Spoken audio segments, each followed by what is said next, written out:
Late last year, UN Secretary General Antonio Guterres summed up the current situation perfectly with the following spine chilling statement: Gaza is becoming a graveyard for children. Hundreds of girls and boys are reportedly being killed or injured every day. Ground operations by the IDF and the continued bombardment are hitting civilians, hospitals, refugee camps, mosques, churches, and UN facilities, including shelters. No one is safe. If you're somehow still not convinced, then consider multiple outlets in mainstream media have been forced to admit just how extensive and indiscriminate Israel's carpet bombing of Gaza has become. Let's start with this groundbreaking article from The Guardian titled How War Destroyed Gaza's Neighborhoods. Visual investigation. Inside, you will find the most disturbing map that shows the damaged buildings in Gaza since October 7th. This is not Israel trying to eliminate Hamas. This is Israel trying to eliminate any future chances of normal life ever returning to Gaza. And there's a long history of that, and it's very similar of like what the U.S. did when they went into Iraq.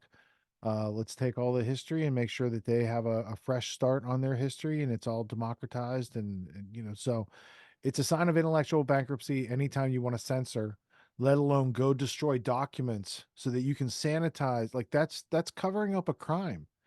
It's covering, like, I mean, I don't know, Tony, am I overreacting to it? No, I mean, it's not an overreaction, but tragically, this is actually more par for the course of history than it being sort of an anomaly. Shout out to Senna, who presented her history and what her family went through in Greece, being forced out of Greece to go to Turkey, and during it's basically a British prince coming over and declaring that he is now the king of the island. It's a whole mess, and it's a very convoluted history. But that's basically what happened. It Hey, pitted that's where Prince the Philip, that's indigenous, King Charles's dad, came from Greece, I'm pretty sure, back in the day. and it's He was interesting quite because, older than and Queen that's what they Elizabeth did too. was they erased the history. They erased, and she said very specifically, they erased the culture, the it'd be like the rituals and sort of our culture, get it erasing maybe July 4th, or maybe if you're religious, Easter Sunday or something like that. It'd be like the normal things that make up the culture for hundreds of, maybe not thousands of years.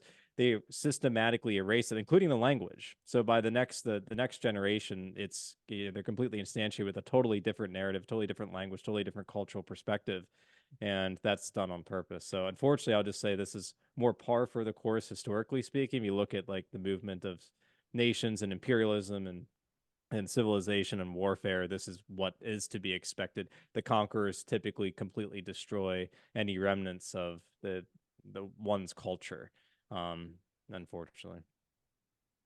So It's it's very this is suspect. and this is what's so tragic right now is Israel. There's 174 countries. Only four countries voted. And of course, one abstained, being One UK. abstained Last though, thing, yeah. right? Right here, right Um, here. They abstained.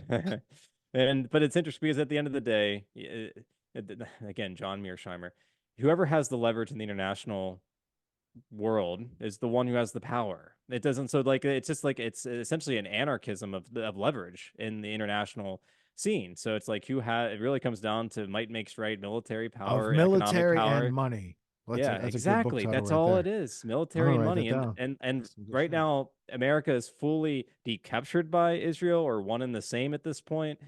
And unless someone's going to stand up, like one of the BRICS nations is going to like stand up both monetarily and militarily, nope, this is not going to stop. I just don't see, unless there's a major regime change in America. But Ain't Trump no is stopping 100% me on board with Israel now. as far as I understand it. So It's genocide.